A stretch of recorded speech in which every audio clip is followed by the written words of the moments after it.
What's up, martial arts fanatics? Welcome back. As always, I'm Coach Greg, and today we're breaking down Ramon Dekkers, one of the greatest Muay Thai fighters of all time. Really a pioneer who brought a lot of the Dutch-style kickboxing to Muay Thai, and did a lot of phenomenal things in terms of his ability to put people on the ropes, apply pressure, and knock dudes out. A lot of people have made comparisons with Mike Tyson because a lot of what he does involves a lot of level changing, backing guys up against the ropes, throwing power shots, leading with these big slips and stuff like that in a time and in a place where people are just not really doing that. And it allowed him to be super successful. So we're going to talk about the actual strategies and tactics that he used to get there and the system that he used to be so successful. So stay tuned. All right, so let's start by talking about his general goal. When Dekkers fought, it was always the same system. The first round or two, he would take his time, get some one-offs, absorb some stuff, fire back, right? Throw some stuff in here, start working back, throw occasional one-offs, take his time. But he didn't throw as much in the first couple rounds because he was trying to let them burn off some energy by hitting his guard and just kind of like thudding a bunch, not really doing any damage, just kind of throwing stuff and getting nowhere. And then as they started getting tired, then he started increasing his aggression and his pressure. And really what his goal was to back guys up to the ropes where he could just unleash power on them and really just tee off on these guys. And that was where he finished fights, which is why, if you notice, a lot of his fights, you start seeing like third round knockouts because he spends a couple rounds doing his one-offs, taking his time, hit through combos and stuff like that. But then once he started backing guys up, level change, open season, big power shots, which is why a lot of people make comparisons to Tyson. Now, what he does is different from Tyson. We'll talk about that as we start talking about how he attacks off the ropes. But this idea of backing guys up and just throwing bombs, that's where you start seeing that comparison, okay? Okay, so let's start by talking about some defense. Now, generally one of the things he's very known for is his high guard. What's interesting about it, even by today's standards, is that a lot of guys who play this high shell, high up by the temples and stuff like that, they still tend to eat a lot of stuff with their hands. And yeah, it takes a lot of the bite off of it, but you still feel it through it. It still kind of sucks. And so what he did was, by keeping it high on his temples, he would rotate and bring these elbows into play. And what that allowed him to do was absorb stuff using the frame of his body and allowing that to impact into his body where he could better absorb it rather than feeling this through his hands on his face. It came up here and he started hitting elbows. Not to mention the fact that if you've ever punched or kicked an elbow, you know it sucks. Now, it's not to say none of that stuff ever slipped through and hit his hands, but the majority of it was not. Because of the high elbows, he was eating it on his shoulders and his body rather than eating it in his face. Now, because his hands were so high on his shell, he had to do a lot of high checking, and he was very apt at this, especially from the outside. Guys throwing big body kicks, very good at eating this stuff with a good high check. Now, that was from the outside. As he started moving closer to his opponents, what you start seeing is a lot of right hand mostly, framing and slipping off the line. And this is where he kind of changes tactics. So from the outside, especially in the early rounds, we talked about it's a little bit of a slower pace, a little bit more of the pick-apart game, letting guys throw stuff. And, he would come in here, boom, they would throw a body kick or something like that. He would check it and return fire. They'd throw a body kick, he would catch it and return fire with big body kicks. In the meantime, on the outside, a lot of teeps and a lot of leg kicks, right? Really starting to step into these big kicks. Boom, once again, everything he throws is power, every single time. So on the outside, it's a lot of absorb and then return fire. Then as he moves forward, slipping and framing. These southpaws, same thing. A lot of slipping and framing here. And we'll talk about how he started using that to attack guys against the ropes. Okay, so let's talk about combinations a little bit. Before I give you specific combinations, I want to talk about some combination principles that you'll see that are consistencies across his combinations. One of the things that he does really well is his use of combinations, particularly from the outside, and it allowed him to both bridge the gap and also overwhelm them and land big shots, particularly in a time where a lot of people tended to throw a lot of one-offs. Like they throw a teep, they're out, right? They throw a body kick, they're out. They throw a cross, they're out. So he would a lot of times absorb and then return fire with a combination.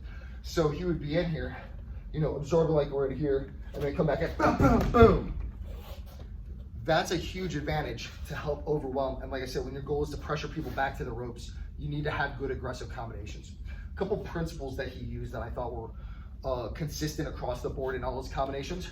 One is rotating to get more power. So a lot of his combinations that you'll see him throw involve a lot of things like left round, boom, cross, hook, right round. It's this rotation because what is he after? Power shots. So it's not uncommon to see boom, boom, boom, boom, right? That kind of back and forth rotation into his shots to generate more power. A lot of his combinations have exceptional level changes as well. It is not uncommon to see him go boom, boom, boom, boom, and right, and start tying these together by level changing into his combinations. One of the things you saw me do there was I had to slip to bridge combinations. This is a thing that you will see him do where he throws a boom, boom, boom, slip, boom, boom, boom, boom. And he throws, we talked about this in the Peter Yan breakdown, throwing a slip or getting off the line. He does a left slip a lot of times, and then he goes right into the next combination. I call it a combo bridge, using a head gesture and defensive gesture. So what happens is I throw the 1, 2, 3, and at this point, they're starting to return fire. So they throw a counter, I slip, and I go right into my next combination. So I never really stop. Finally, I talked about the 1, 2, 3. That is something you'll see him do a lot, is building off the 1, 2, 3. It's not uncommon to see him do things like absorb, absorb, 1, 2, 3, and building off of that into his combinations. And finally, the thing that a lot of people don't talk about that I think is an important thing that he does a lot is what I call the chasing roundhouse kick. It's a kick that I land a lot. And what a chasing roundhouse kick, it's my term for it, is essentially anytime you can get them to back away. Usually what happens is when people try to evade, they cut out to their right, your left to avoid your power, especially when you're an orthodox. This gives you an opportunity as they start to drop to catch them on the way out with a left roundhouse kick. I get it a lot, and Dekkers would hit this a lot, particularly when he'd get guys up against those boom, boom, boom, boom. And as he starts squaring off, they start cutting away, boom, and he catches them with the high roundhouse. But even from the outside, it's nice to be able to come in here, boom, boom, boom, boom, and catch the high roundhouse kick as they're trying to get away. And it's an easy kick to hit, even if you're not super flexible, because they're dropping their head into it. So it becomes a nice thing, boom, boom, boom, boom. I love letting that, and that is something that you see him punctuate his combinations with a lot. He throws a combination, they evade up, and he puts the left head kick on them. Okay, so stay tuned. Let's come back and talk about some specific combos you can use. Okay, well, there's probably 100 combinations I can put together for Ramon Dekkers, things that I've seen him do in his fights. I mean, the guy's fought like 200 fights. I can put together a ton of combinations, but they all follow this kind of same pattern like we talked about. But I wanted to give 5 examples of things that you can use and implement into your own game. So the first one is very simple. I'm going to throw the 1, 2, and follow it with a high section roundhouse, that chasing roundhouse. This is also very similar to what we talked about, where you throw that cross and you put the high roundhouse behind it.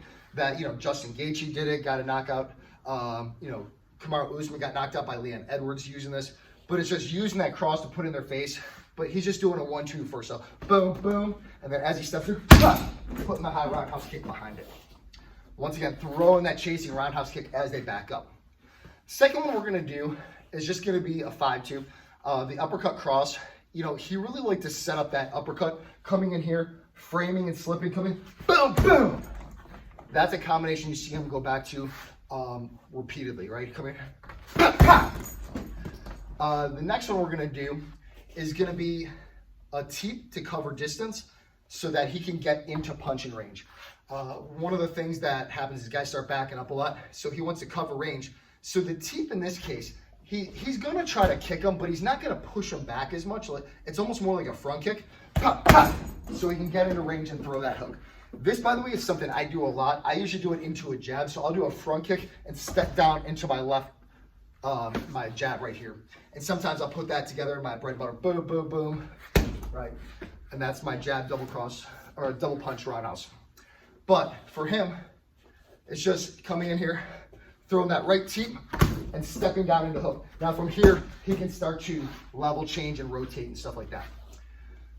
The next one is kind of a sneaky little thing I've seen him do a couple times.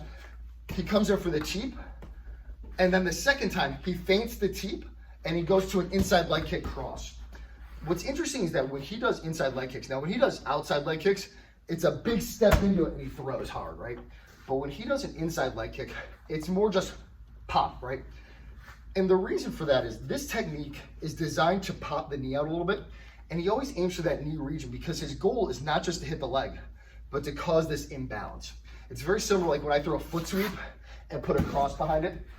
I don't usually take somebody down with the foot sweep, but one, it puts it in their head, they gotta be careful about it. But also, as their foot starts getting swept out here, it creates an off balance that allows me to land the cross out. Same kind of concept. So I'm gonna come in here deep, and then the next time when they come in, I feint it, and I can follow up that cross with a hook or whatever. Right? Once again, throwing these big shots with rotation. So I think that's number 4. Number 5 is gonna be using that bridging combination. He likes to do a lot off the 1, 2, 3. So go 1, 2, 3. Then I'm gonna slip, 7, 3, 2. Okay. So once again, I'm in here, covering distance 1, 2, 3. Then I bridge the combination by slipping off the line in case he throws back. Then I go body hook, head hook, cross. Okay.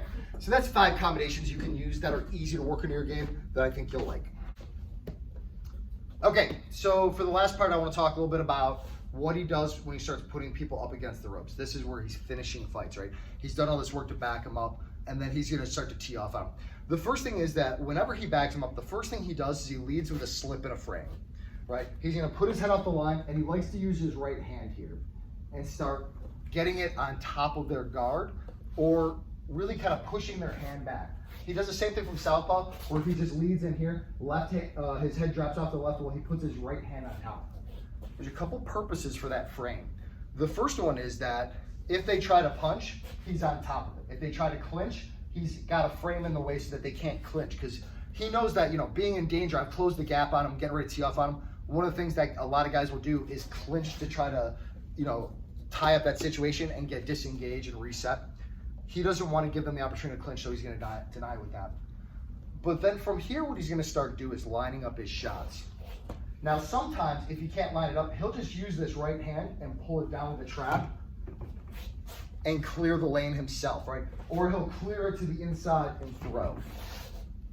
Because he has that frame in place and he's on top of it, it gives him the opportunity to do so that now it's easy to hit. But most of the time he doesn't need it. That's used as kind of like a last recourse. What he's really looking for is once he gets in here, he's looking to either come up the middle, or if they start to close up in the middle, start to tee off on the sides, right? Start coming to the hooks. He's just looking to create openings. Whatever they're not guarding, it gives him a second to find where the opening is. If their hands come high, boom, he starts ripping the body, boom, and then he comes back to the head. If their hands are a little bit open, right, up the middle with this uppercut, right? If they're guarding everything, then he can trap and start to tee off on him. From here, once he gets into it, he tends to square off his stance a little bit so that he can start really opening up on it. Once he started landing, he's not as worried about them throwing back because as soon as they open up to try to throw back, they're going to be exposed for him to knock them out. So he can kind of let loose a little bit and focus more on offense. The other thing I've seen him do on occasion is I'm calling it the aggro stance because it's just an aggressive stance, is he gets in here, and I've seen him do this more as he starts backing guys up. If they are kind of doing a good job here, he'll just kind of frame on top and have his hand ready back so that he can come over top of their guard and just boom and drop it over the top. That's a thing I've seen him do as well. So generally speaking, his principle is he's going to come in here, frame, and then and finish them. If they do try to cut out of there, he finishes it with a chasing roundhouse kick. And what's great about this is, once again, he knows that against the ropes, he can block them, and they're going to try to run out this way. And when they do, they run into his kick. Not only does it land a kick on him, but it pulls him back where he wants to be so he can continue to tee off on him. Okay? And that's how he just lights people up against it. Once again, there's a little bit different from Tyson, where you see like his pendulum stuff. He's not really doing it. He's just coming in here. That's the kind of stuff you see Dekkers do once he backs guys up. And this happens in the third round. They're a little bit tired. He's been setting this pace the whole time. I'm just relaxed. You know, he might counter, right? Check. Right? catch. All right, doing this kind of stuff. All right, throws a combination. And then once he lands something and he backs him up, he starts to come in here. And he finishes the fight. So that's basically what Ramon Dekkers does. He just uses power to set up power, uses good combinations to back them up, gets them against the cage, and just lights them up. All right,